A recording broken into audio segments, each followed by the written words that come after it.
Oh, welcome aboard, everybody. It is Thursday. It is the 26th of May, and this is Just Parlays with Chris King. I'm your host, Scott Steehn, lead handicapper at WHINERS.com. What's going on, buddy?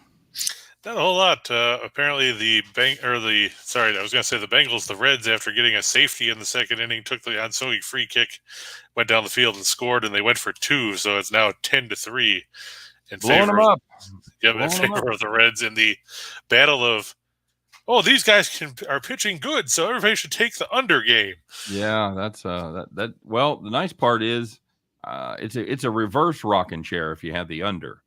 You're beat early and you didn't have to worry about it, so you can still sit in the rocking chair just with that not that fine feeling of having won your bet. And it's like somebody tipped the rocking chair over on you, and Yes, you're the cat with the tail instead of the guy in the chair.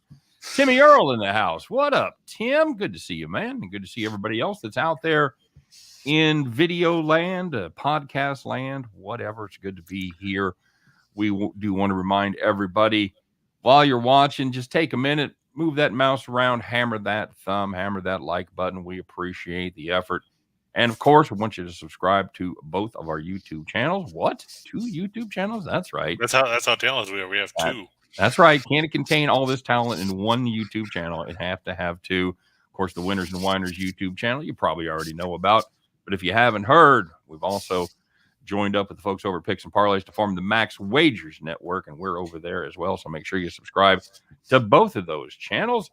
How can the Warriors not diminish? It's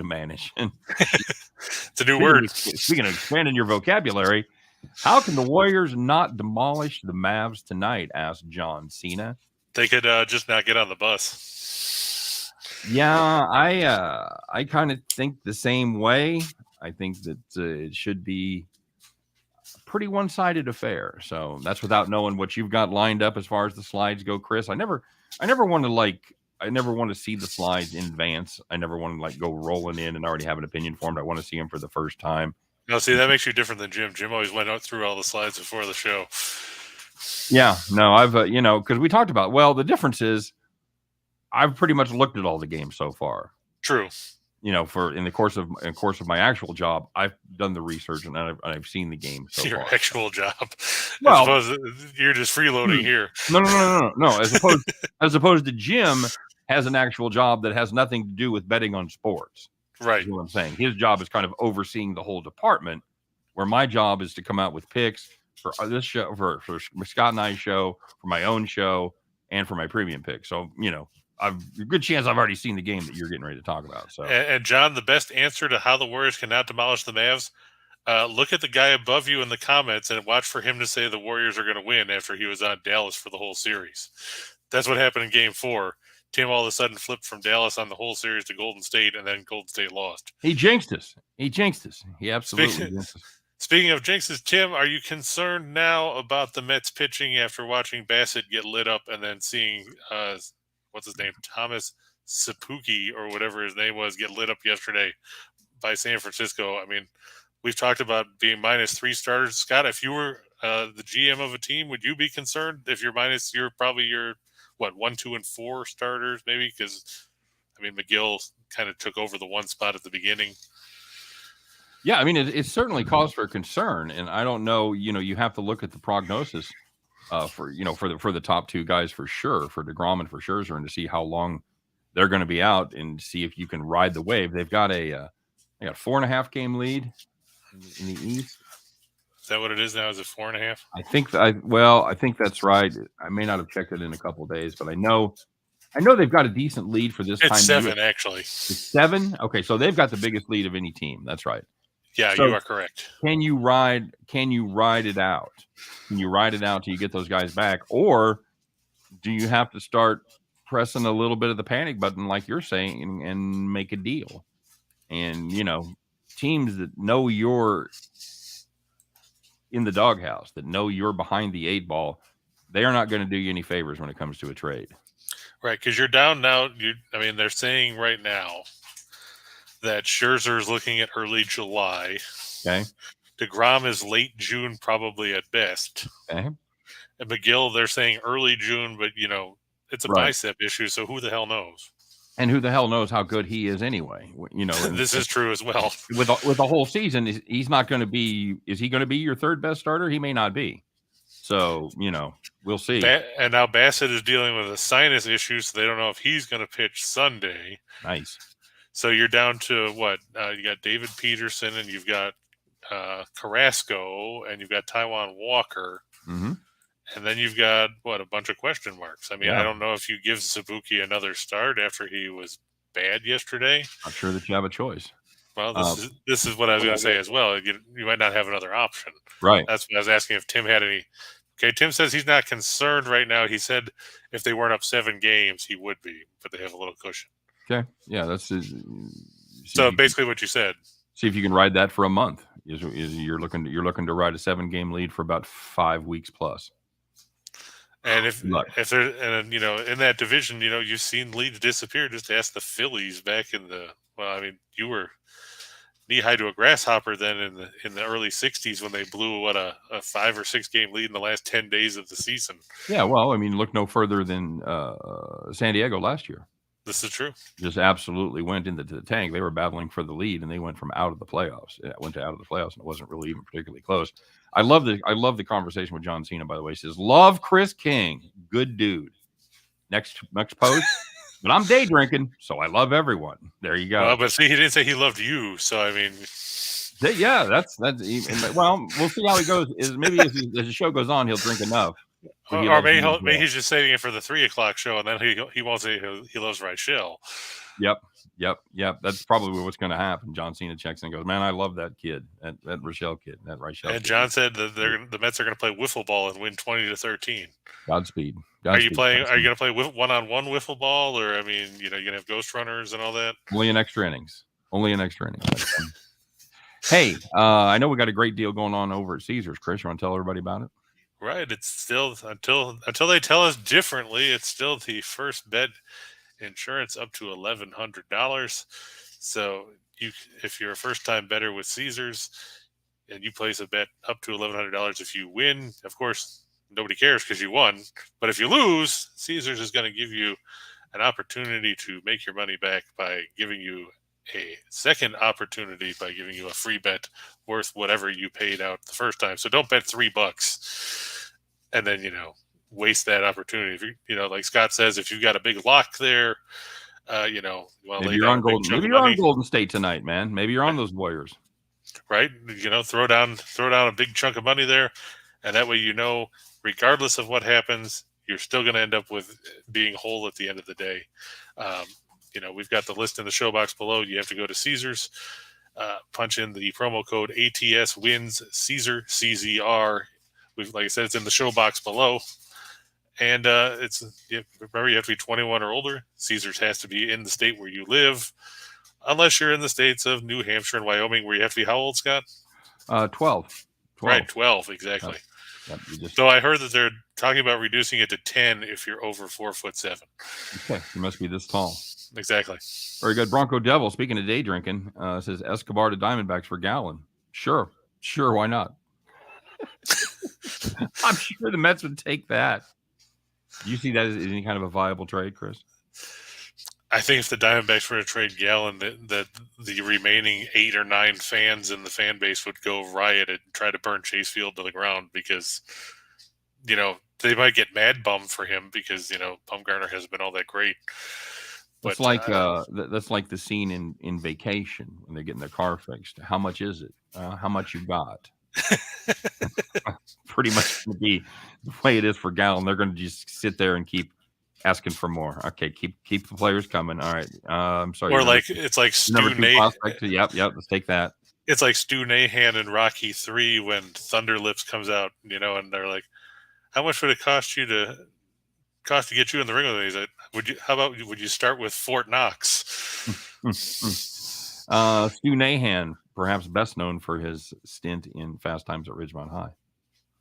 Was he in that? Yeah, he was in his dream. He was. Oh, where do I get a gold jacket like that too?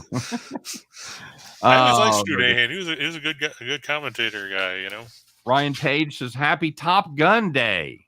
Going to see it tonight. Heading right into the danger zone. I see. It looks pretty good. I'm not going to lie. Not gonna lie, looks pretty good. We've heard pretty good reviews. Chris, you gonna go see Top Gun? I don't know. I mean, how much can you really redo from this movie? We're gonna find out. And I like how Bronco said maybe half a gallon. Nice. How do you not call this movie Topper Gun? That's all I want to know. Top Gun 2, Topper Gun. I mean, it's like even Topper. I swear our audience is like watching Rob Riggle on Holy Moly. You know, it's an underrated show, by the way. Holy Moly, yeah, I like it. It's actually pretty funny. So, Chris, I know you had a fine day yesterday. Hit a little 4-teamer that we gave out on the show. That's why people tune in. What'd that pay, Chris? About a little over $1,400 on a $100 bet, so 14 to 1. We talked about the Braves over the Phillies, and the Phillies just find new ways to lose. I mean, they were tied, and then they threw a wild pitch that was nowhere near anything, and led to the Braves scoring a bunch of runs, one going away. Tampa Bay beat the Marlins. The Celtics beat the Heat in that game where we were talking about where offense was optional, apparently. Like I said in the third quarter, I don't know what was worse when I texted you and Rachel that Miami was 5 of 29 from 3, that they were only down by 4 points, or that Duncan Robinson was the third leading scorer at that point. Bronco Devil wants to know, how do you not call any of the Bourne movies Reborn? Outstanding. Or Unborn, I guess, that's the prequel. Oh, there you go. Unborn, Preborn. So, and the other game in that we talked about how Cleveland never scores any runs when Cal Quantrill pitches, and what happened? They scored 1. Yep, that's right. It was a regular bounty for Cal Quantrill. He got 1 run out of him. Hey, congratulations. So yeah, there you go. And we should say before we get rolling today, parlays aren't for everybody. They're high variance. You may have 2 or 3 days where you get your clock cleaned, but then you hit a 14 to 1 and all is right with the world, and you're in positive EV territory. So, or like earlier in the week when we had 47, you had one that would have been 77 to 1. 77. Yep. So yeah, it's we're not going to sit and say we hit these big ones all the time. We don't. But you hit them enough, and that's the key to hitting parlays. Can you hit them enough to stay on the positive side of the ledger? And I think you've done a fine job of that. Speaking of course, of course, you can always just take the pets that we put in there, and if you don't want to put them as a parlay, just take them singly. Do it that way. Whatever's comfortable for you. Throw one out. If you're looking at that 4-teamer and you're like, well, I like the first 3, that other one, I think these guys are drunk. Play the 3. Play a 3-teamer. There you go. And that's why we give you the one at the menu at the end, because like Jim used to say, you take some from column A, you take some from column B, you make sure you got your duck sauce and some fried rice, and you're all set. There you go. D from Detroit's checking in. What's up in Detroit, D? Good to have you here. Born again. Yeah, there you go. That's me. Clock is really shiny. I do not understand that. And like Scott Nowak said, parlays are a cruel mistress. They are, but they absolutely are. By the way, Scott Nowak, a guy that hits a few parlays in his own right. So if you're not checking out, there's a few guys that have just been on fire in the comment section hitting parlays the last few days. This week. Yeah, I remember you mentioned somebody the other day. I can't remember who it was. It was what the hell's the guy's? Oh god damn it, that's gonna frustrate me. I'll find it. He'll probably show up. So yeah, he shows up. He shows up every once in a while. But Nowak is a great parlay guy. Brian Gillihan. That's it. Brian Gillihan with a Y. I couldn't put it together, but there it was. So and, we had Big Kev yesterday. He came back after he bought his girlfriend that TV after he had the win a couple weeks ago. Ryan's hit a few lately. So I mean, we got some good guys out there. Sly had one the other day. Yep, beautiful thing. So there you go. Ryan just said five tier for $8,000. Oh, there you go. Bronco said, since you said you can get your clock cleaned, he said that his clock is shiny. Oh, okay. My bad. Hey, speaking of winning, I know everybody's. I'm sure they love our babble, Chris. Don't get us wrong. I mean, come on, you got to, right? Yep. And the only thing we want to do is I want to remind everybody of the great lineup over there at the Max Wagers Network. 12 o'clock, you got midday money with Sean Higgs. 1 o'clock. It Good is dude. Good dude. He is. We got to have him on either on this show or on me and Scott. We got to get all these guys. He popped in here one day because we were talking, and I talked about how brought up a Wee Willie Keeler reference where, you hit them where they ain't, and he popped in out of nowhere because he was watching the show. Outstanding. So he was the Wee Willie Keeler of show guests. Outstanding. Very good. 1 o'clock, Allie Burns. It is Morning Wood, of course. 2 o'clock, it's this show right here, Just Parlays. At 3 o'clock, it's me moving over to Studio B, recording with my friend Scott Reichel. 3 o'clock is Back to the Window. 4 o'clock is Sean Miller talking about soccer from around the world. And 5 o'clock is Tim Earl and his brother Nick, along with Detroit Lenny, bringing you Game Time Decisions. So there you go. Gotta lose your mind with Detroit Lenny. Detroit, rock Lenny. So now, babble's over. Time to step on the gas for the next 45 minutes. What do we got, buddy? All right, well, we're going to start on the diamond as usual. We're going to go to the south side of Chicago, where it's the battle of the hosiery department. That's right, the Boston Red Sox close out a series with the Chicago White Sox. And for some reason, people think the White Sox should be even money with Boston in this one. Don't get it. Look at the pitching matchup. Michael Wacha, 3-0, 1.76 ERA, 1.011 whip, 14 walks, 22 strikeouts. Against Dallas Keuchel, who's trying to put together one of the worst seasons by a left-handed pitcher in recent memory. 2-4, 6.60 ERA, a whip of 2, and he's walked more guys than he's struck out. Not good, Bob. How does this guy still have a job in the rotation? Is Tony La Russa gone senile? Got nowhere else to go, man. Yeah, we know you don't have anywhere else to go. We get it. All you're gonna do is all you need is this dog and this, what is it that Steve Martin says in The Jerk? Oh, when he just starts, yeah. Yep. All I need is this crappy left-handed starter and this crappy bullpen and all these guys on the IL. So what are you saying? I'm saying the White Sox are probably overachieved last year. We hear a lot about the White Sox hitting lefties, but you've got a stat on there that talks about how they hit right-handers. Spoiler alert, not well.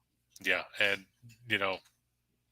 I just can't put any faith in a team that's trotting out Keuchel at this point when he's averaging, less than – does he get down to less than 4 innings to start yet? Or is he pretty close? Let's see. He's made 7 starts and gone 30 innings, so he's going about 4 1/3. Yeah, that is not ideal. You look at his numbers recently. Last start gave up 6 runs on 6 hits and 4 innings. Walked 3, didn't strike anybody out. And the no strikeouts there is definitely a harbinger of how bad he really is, right? Because he did beat the Red Sox in Fenway back in early May when he went 6 innings, gave up 2 runs on 8 hits, struck out 5. He struck out 5 twice this season, which means in his other 5 starts, he's combined to strike out 6 guys. It's dreadful. That is absolutely dreadful. Wacha has been pretty good. He gave up 3 runs in his first start. He gave up 3 runs. Never actually. I was sorry. I was looking at walks. Yeah, he gave up 3, but he's given up 2 or less in all 6 of his starts this season. Yeah, he should have gotten a win in his last start, but they pulled him out 1 out shy because he had thrown 75 pitches in his first start off the DL. Right. That's right. He was on the DL for about 2.5 weeks there. Yep. But he seemed to come back fine. Getting swing and miss on 8 of his 75 pitches. That's over 10%. That's better than his season average. So he seems to show no ill effects coming off the DL.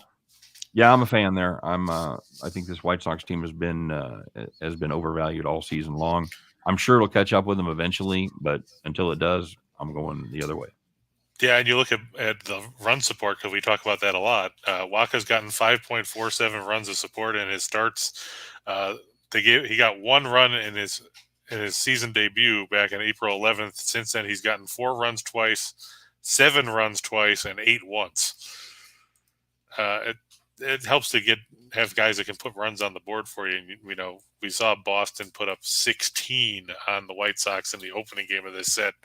By comparison, Keuchel's getting 338 for run support this year. Yeah, that's and sometimes when you have a guy that's struggling on the mound, I think it seems to just demoralize a team. They just don't quite play with that same pep in their step when you get a guy giving up 3 or 4 runs in the first 3 innings, it's just going to be a long day. So I think that can ultimately make a difference as far as run support goes. I think sometimes that's just a self-perpetuating thing. Yeah. So. And I mean, the White Sox aren't scoring. We talk about the Blue Jays a lot as being a team that has a ton of talent. Don't put runs on the board. The White Sox are no slouches or as far as that lineup goes, but they're 26th in the majors. Yeah, no excuse for that, none at all. And that you can point to that, and certainly let's be generous and call it inconsistency from the starting staff. Those are 2 big factors, and that's why the White Sox aren't in first place right now. Exactly. What else you got? All right. Hey, look, we just talked about the Blue Jays being a team that can't hit. There they are. That's called foreshadowing, kids. Surprise. On the next ABC after school special. I'm going to go with the Angels here. I know Toronto's going on the road. They split with St. Louis earlier in the week. The Angels struggled a bit with the Rangers again. I can't figure that out.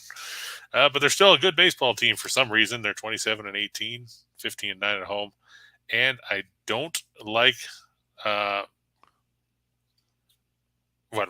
I mean, I always have a tough time trying to figure out how. Ryu. Yeah, okay. I always have a tough time trying to figure out how the name's pronounced. I don't want to butcher it. He's made 4 starts. His ERA is 6. He basically looks like Dallas Keuchel, only he doesn't walk as many guys. Wow. Okay. And it's Shohei Ohtani going for the Angels, 3-2, 282 ERA, 1017 WHIP, 9 walks, 53 strikeouts over 38 in the third. We talked, like we just said, the Blue Jays don't score runs. They're 25th in the majors, 367. They're 21st on the road. They still average 367. And Scott, what do you make of that? I mean, you got a lineup that's got Springer, and it's got Teoscar Hernandez, and it's got Bo Bichette, it's got Vlad Guerrero, it's got the other Gurriel.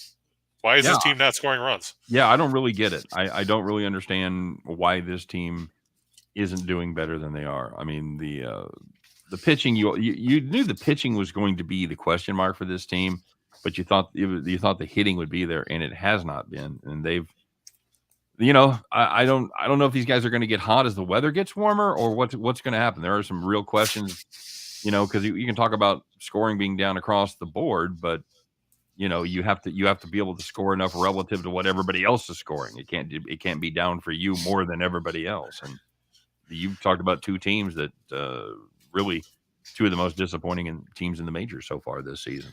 Yeah, I mean, they traded for Matt Chapman. Toronto's still above 500, so I mean they're not. That. I think the White Sox have probably been more disappointing, but I wasn't on the White Sox to start. I had that team total under for the wins for the season anyway. So yeah, it was under what? Was it 91 or 93? Because I remember we thought it was 92.5 is what we were talking about yesterday. So the Toronto, they're going to play. They play in a tougher division. They're going to play tougher games. But some of these performances, when you're looking at Ryu, he had the most of his damage, giving up 11 earned in 7 1/3 innings to Texas and Oakland. Yeah, so and nobody's talking about them as being the offensive juggernauts of Major League Baseball right now. No. Now, I will say this about this particular game. Ryu was on the DL for about a month. Yep. And he came back, and he's made 2 very good starts since then. He's gone 10 2/3, giving up just 1 earned, 10 hits, 1 walk.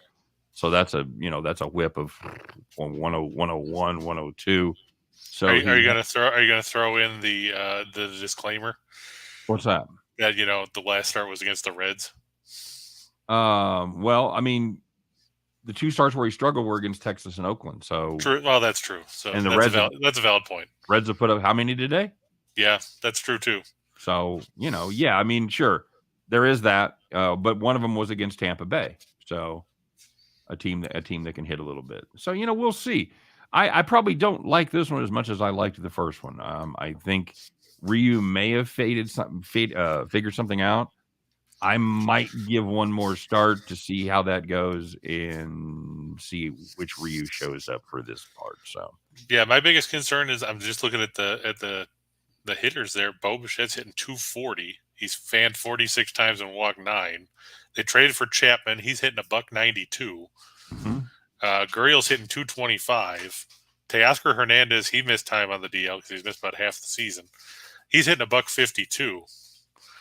I don't understand how these numbers. I mean, Marcus Semien couldn't have meant that much to this lineup. I mean, he's sucked in Texas. Right? Has he got a homer yet?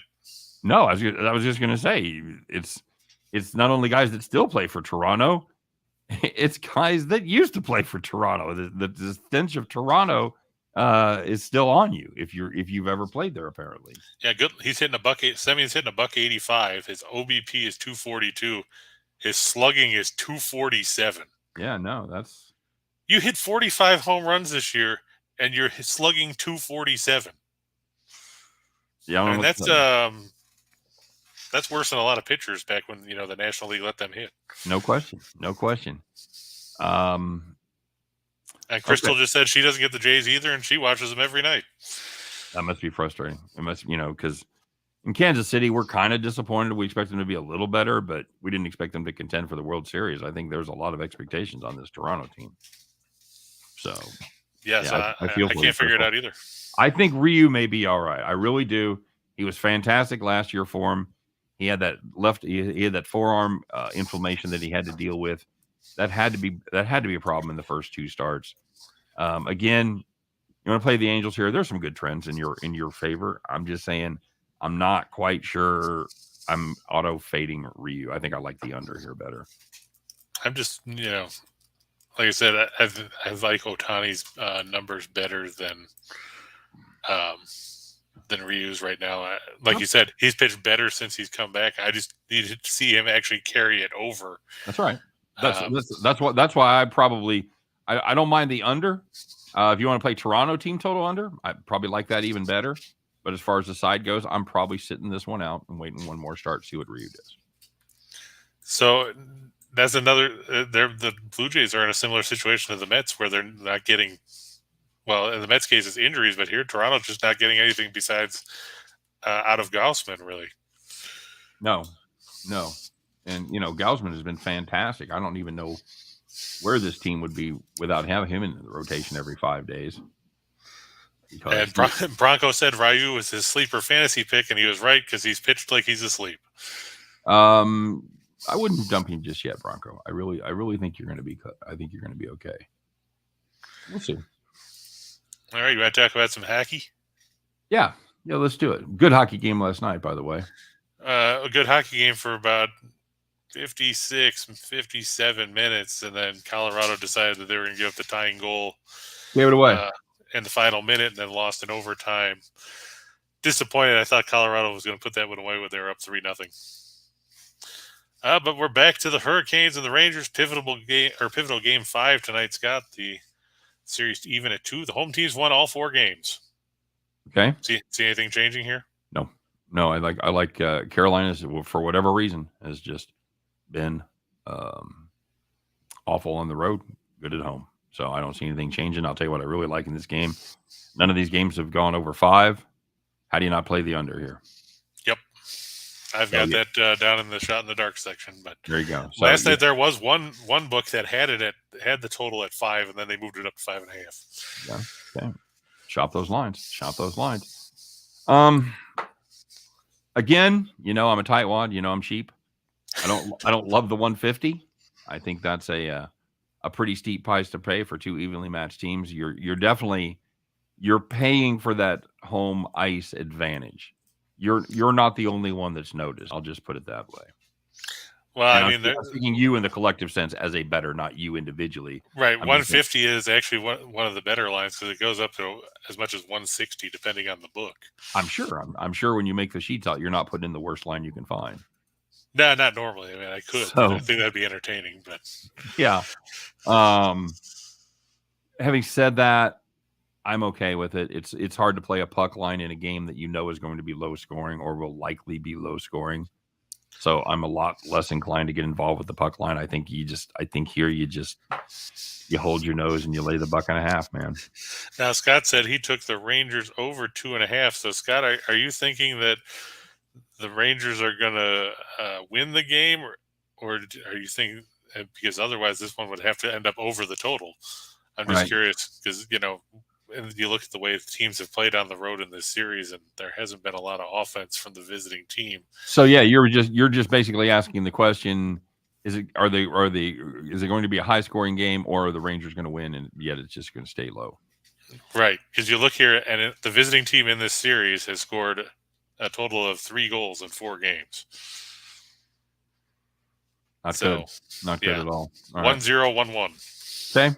A lot of trends that support that, but it basically comes down to the home teams have done very well.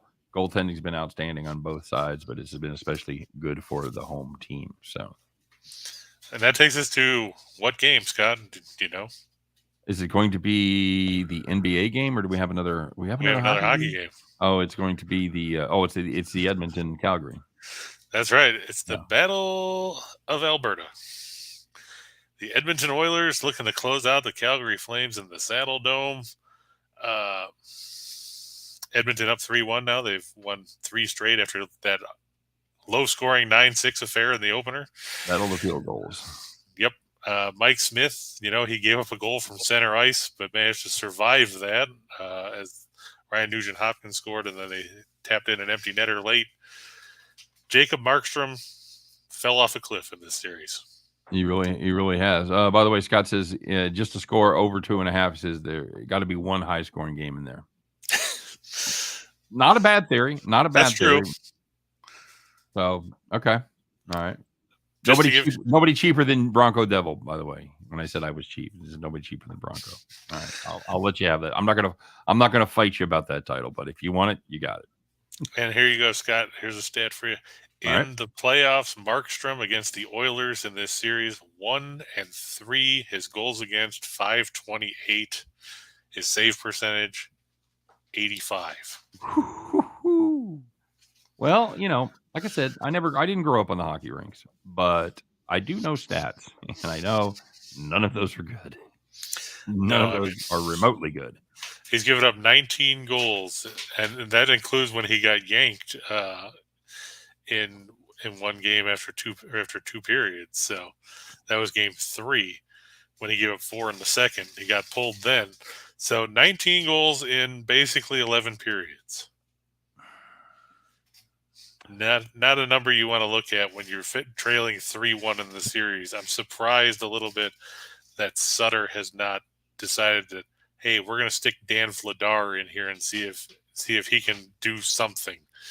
Because, can you afford to deal with a guy that's given up 19 goals in 4 games right now, knowing that the next loss sent you to the golf course? Yeah, I get that, but isn't he part of the reason you're there?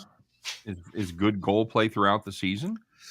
Right, but how many times have we seen a team play well in the regular season and completely suck in the playoffs?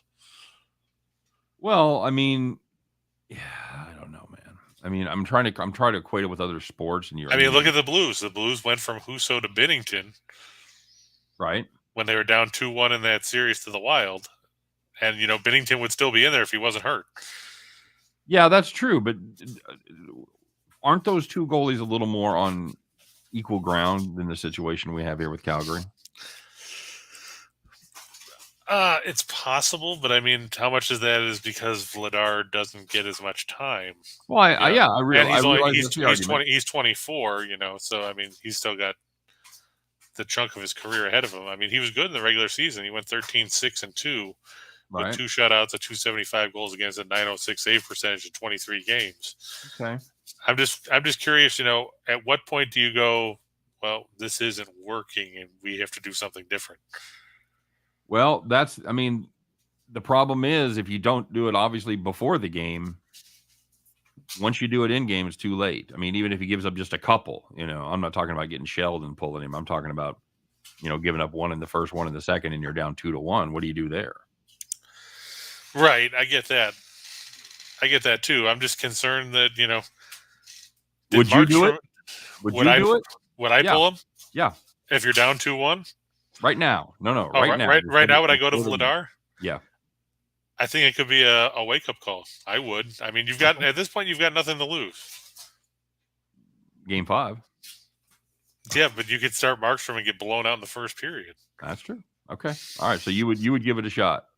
At this point, you have to do something to try and change the momentum, change the rhetoric of what's going on. And I just don't know if I think Markstrom, everything's in his head now. He's given up some bad goals. That's certainly possible. I mean, it definitely seems when it comes to goalies, man, momentum is everything. Exactly. Momentum and confidence is everything. So, okay. Did you have a lean either way on this one, or are you saying I'm not touching this game? The under. I mean, I like the over. It's hard not to fade Markstrom at this point, man. It really is. Even though the Oilers are on the road, Calgary's going to be desperate. You know, all of those things that you normally hear. When you've got the two best players on the ice,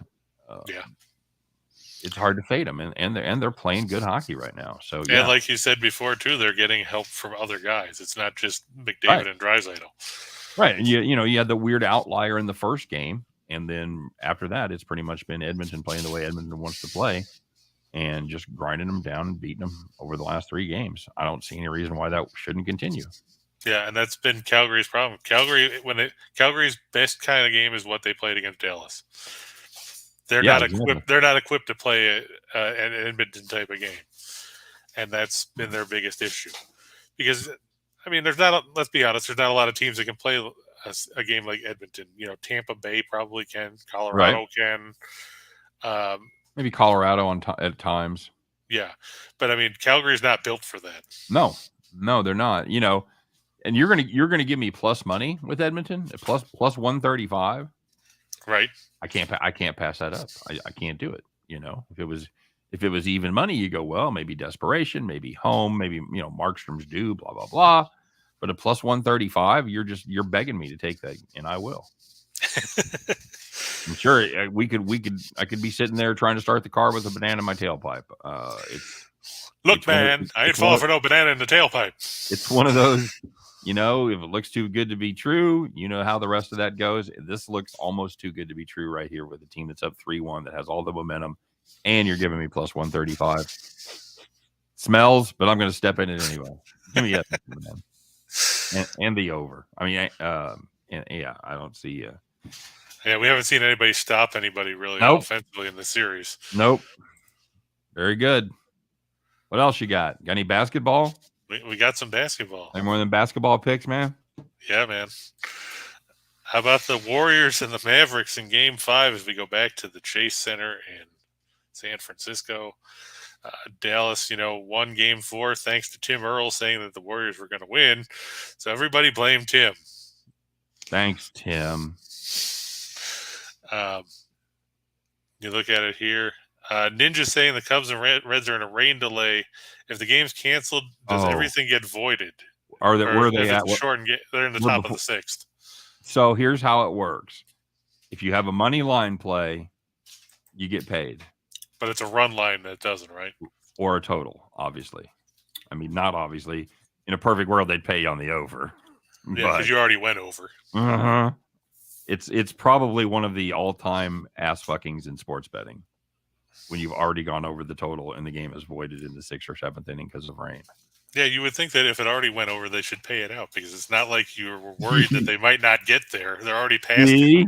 You would think that, Chris, but the guys that write those checks at the sports books, they don't think that way. They don't think that way at all. So it must be a complete game to get paid on a run line and get paid on the total. So there you go. On the other side, by the way, have you ever been on the right side of one of those? Have you ever had the under in a game that went over and they got called in the 7th inning? I challenge you to find me one fucking person that's ever happened to. It's always the other side. Always the other side. So, sorry, that's my rant for the day. Now, Scott, we'll go back into the musical annals of time here to sum this up. You're familiar with the For Unlawful Carnal Knowledge album by Van Halen, right? Sure. There's a song that has a lyric that says, "Dream another dream. This dream is over." That's Dallas, this dream is over. Yep. You got to the conference finals. You survived Game 4 at home. You looked bad in the first 2 games in the series at Golden State. It's not going to get any better here. I mean, can you sit around and reliably say, Finney Smith is going to score 23 points or whatever he did in Game 4, and all these other guys are going to put up the production that they had? Yeah, you went from 3 guys in double digits to they have 7 in double digits, 6 or 7 in double digits. Yeah, I'm just going to pull it up here. Dallas had, let's see, Doncic only had 30. Right. Finney Smith had 23. Bullock had 18. Brunson had 15. Kleba had 13. Dinwiddie had 10. Yeah, so you had 6 guys in double figures. Yeah, and Bullock went from going 0 for 10 from the floor to hitting 6 threes. Yep, 6 for 10 from 3-point. That's all. The quintessential 3-and-D guy. So Kleba was 0 for 5, and he was 5 of 6 from the floor. Went 2 of 3 from beyond the arc. If I'm a Dallas fan, what I point to is the fact that the Dallas Mavericks out-rebounded the Warriors for the first time this series. They out-rebounded them 45-42. It's the first time that they've been within double digits, by the way, let alone out-rebounded them, and that seemed to make all the difference as the Warriors just didn't get second shot after second shot in endless putbacks. Dallas did a better job in the paint. Did they find something, or did they play above their head? I think they punched above their weight class. If you look, Steve Kerr only played Kevin Looney for 19 minutes and 48 seconds in that game. So, I mean, it's like Kerr went away from what was working for him. It's not like Looney was in foul trouble. He didn't have any fouls. No, they panicked. He panicked. Yeah, he hit the eject button. That's exactly right. They decided they had to shoot threes to catch up. So I think if Kerr settles down, they're going to be playing in front of the home crowd and all that other crap. I think Looney should be back in there for, what was he playing? 29, 32, somewhere around that minutes-wise. Yep. Take advantage of the size advantage because Dallas still is going to stick Dwight Powell out there to play 14 or 15 minutes and do jack squat. Because let's face it, he played 11:45 in that game and had no points, took no shots, had 1 rebound, and that's it. That's his stat line. 1 rebound in almost 12 minutes. What are you doing? Q Scott Reichel saying, I can do that. I swear to God, he's in there just to jump center. He's just in there for the opening tip-off. That's why the reason he exists. And I mean, if you want to have somebody, like I said, just put Marjanovic in there to jump center and then take him out at the first whistle. See, I said this, that Dallas was either going to have to out-rebound them or they're going to have to shoot over 50% from downtown. Well, they out-rebounded them. They shot 46.5%, but they took, of course, they took 43 threes. That's kind of what they do, obviously. And enough of them went in at the right times that they were able to put Golden State away. I don't see it repeating. I don't either. I'm on Golden State. None of these games have been close.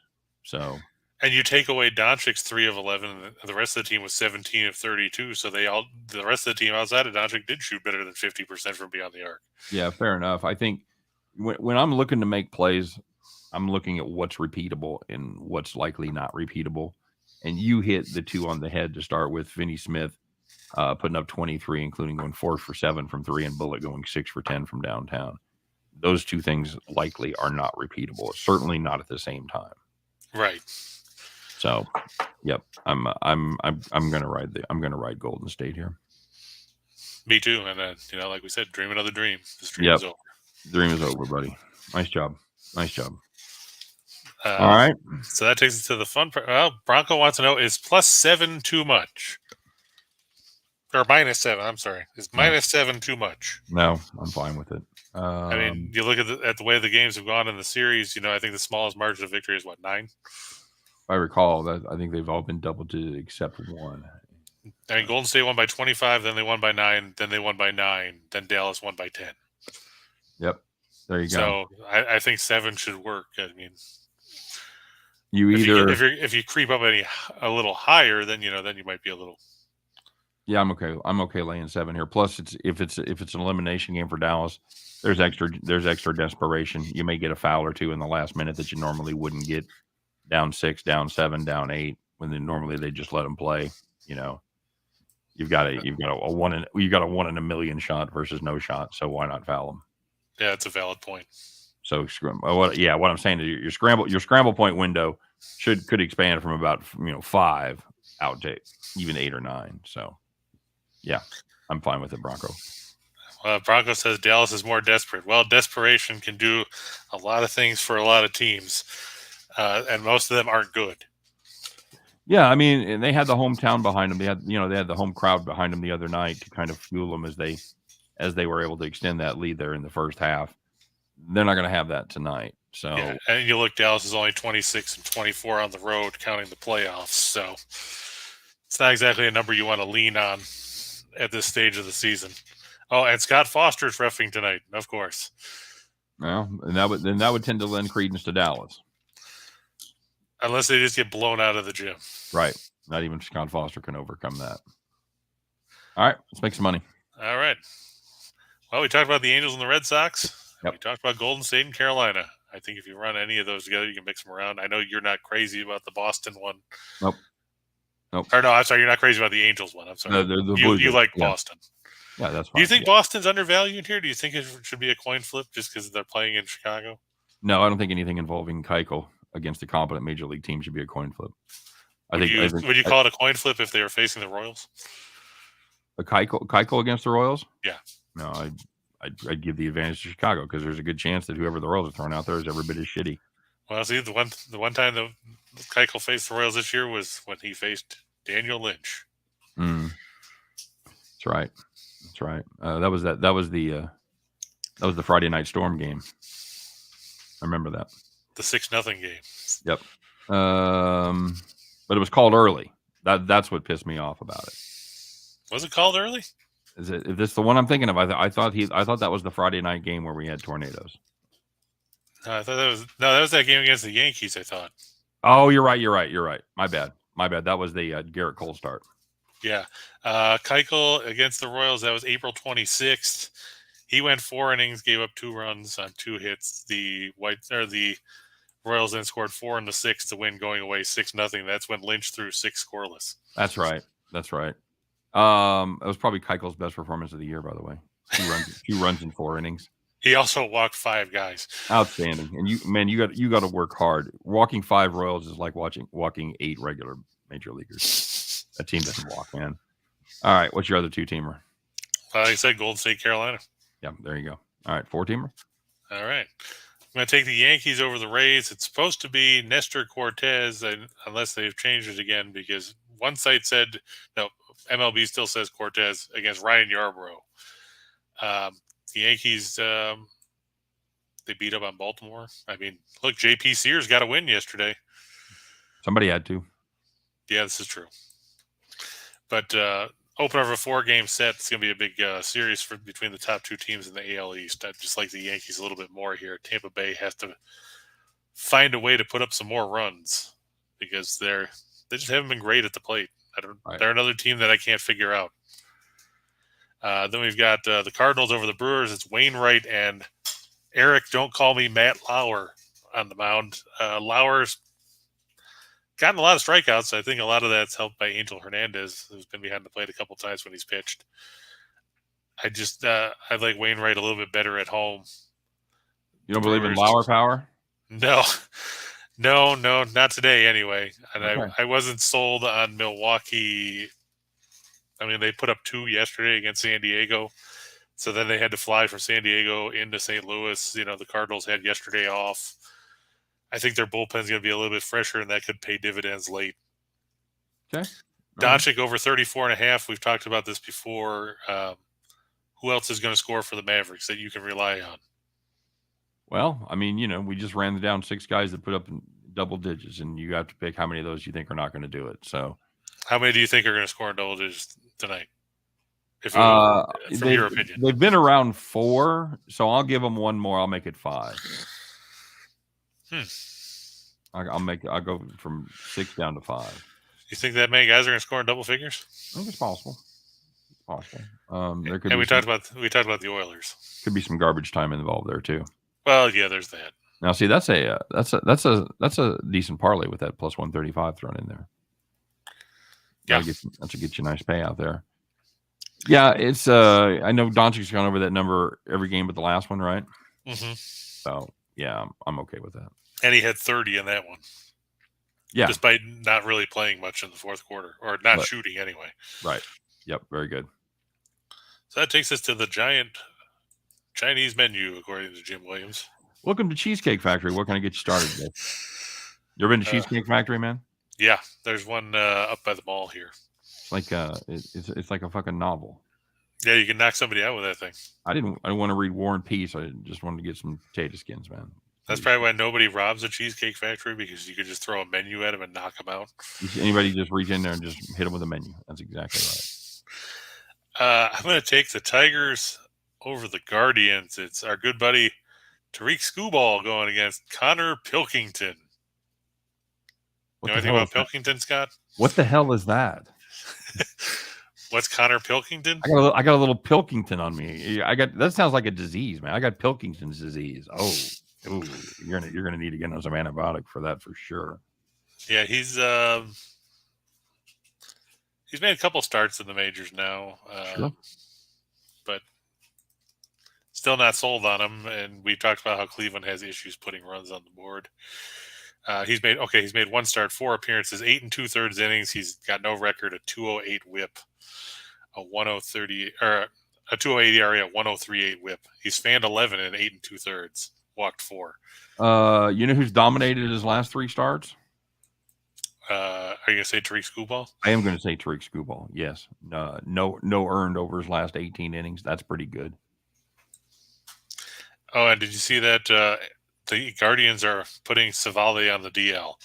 Of course they are. Good luck.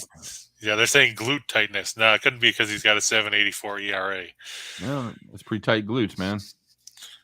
I like this Skubal kid, man. We talked about him before. Big fan. He's really learning how to pitch. A couple rough seasons to start with, but that's to be expected. I'm with you. I don't normally make a habit of it of laying 140 with the Tigers, because I like money. But I think this is one of those rare exceptions. Yeah, at Skubal, his ERA is 2.22, but his FIP is 2 even. Yeah, he's got a 2.22 ERA and he's been a little unlucky. That's exactly right. Yeah, and we talked about the long ball with him. He gave up 35 homers and 149 and a third last year. This year, 44 2/3 innings, 2 homers allowed. Yeah, huge difference. I also wouldn't hate you if you wanted to just play the Guardians under. Full game under wouldn't be awful. And Bronco said Pilkington worked at the Cheesecake Factory in high school. That does sound right. That sounds absolutely right. I'm Mr. P. I'm going to be your server for tonight. Started with some drinks. Mr. P. He sounds like a kid that wear a lot of flair at the Cheesecake Factory. That's all I'm saying. All right, we spent 5 minutes on the first of these 10, so I don't think the math is going to work out for us, Chris. We're going to have to go a little faster. Yep, I'm going to take the Rangers over the A's. It's Martin Perez taking on Frankie Montas. Perez has pitched really well. Okay. I look for him to shut down an A's team that doesn't necessarily score a ton of runs. All right. I'm leaning towards the Dodgers just because I like their offense better, but this is one of those games where you look at the pitching matchup and you're like, why? Like, why are these guys pitching? Yeah, I've got a little different take if you watch my video. I at least like Arizona first 5. Yeah, I mean, I can see that. Mitch White early. Yeah, I can see them banging on Mitch White, but then I can see the Dodgers coming back against the Diamondbacks bullpen. All right, Chris doing a little day drinking of his own. What do you got next, buddy? I'm going with Daniel Lynch over Devin Smeltzer. I swear to God, I keep up with this sport. Sometimes I just think people are making up names.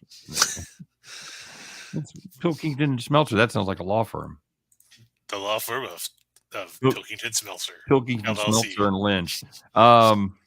Plus 155 over the Twins, huh? Okay. Yeah, this was supposed to be Joe Ryan's spot for the Twins, but he's on the COVID list, so they had to call up Smeltzer.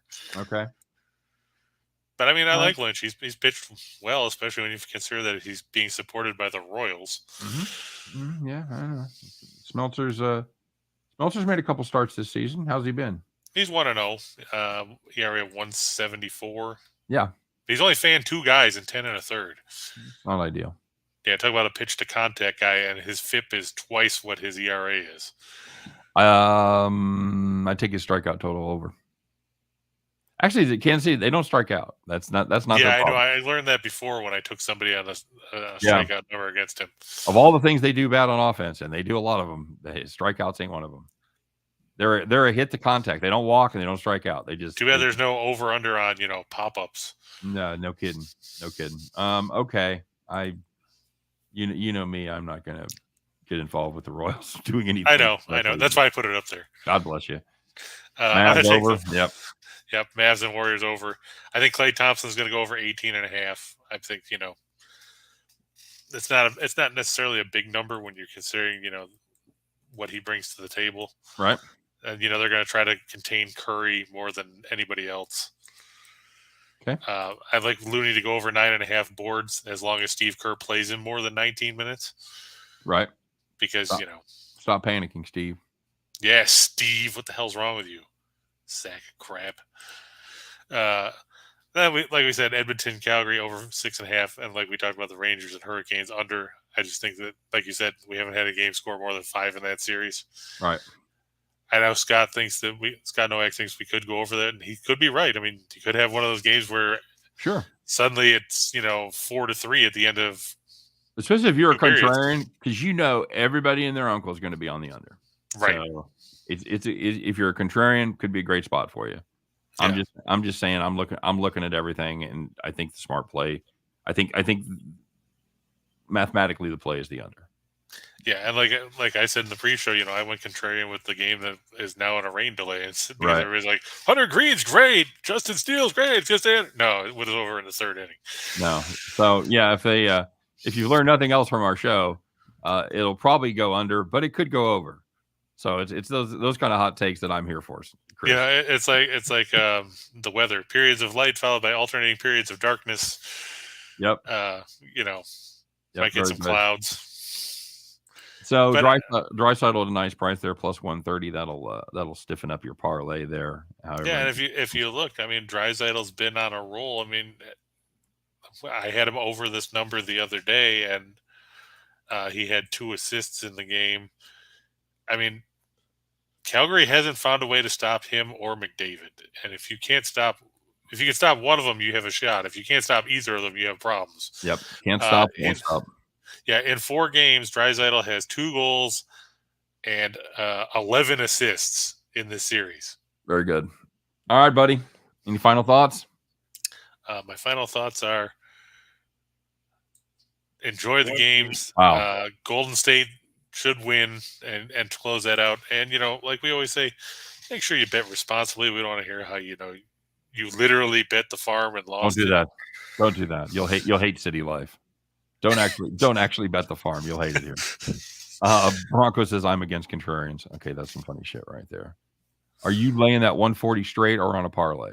On a parlay, James. Everything you see here. I mean, I wouldn't be against laying it straight. But that's about my limit with the Tigers. Yeah, me too. All right, guys. I just looked at the pitching matchup and said, well, I don't like Pilkington, and I don't like the way the Guardians don't score runs. Yeah, can't argue with that. All right, guys, that's going to do it for the show. Another one in the can, talking about a whole bunch of parlays. We appreciate everybody stopping by. Once again, hit the like button, hit the subscribe. You know the drill. Check us out in podcast form. If you can't watch us live, you're in the car, kids are yapping, you want to get to the podcast, you want to hear some, you can do that. You can download all your favorite podcast platforms. All right, you guys have a great day. Good luck on all of your plays. Thanks for joining us again. Thanks for joining us again today. We'll be back to do it again tomorrow. As Chris and I will talk about everything under the sun, but we will concentrate on just parlays. Just parlays, baby. We'll see you then.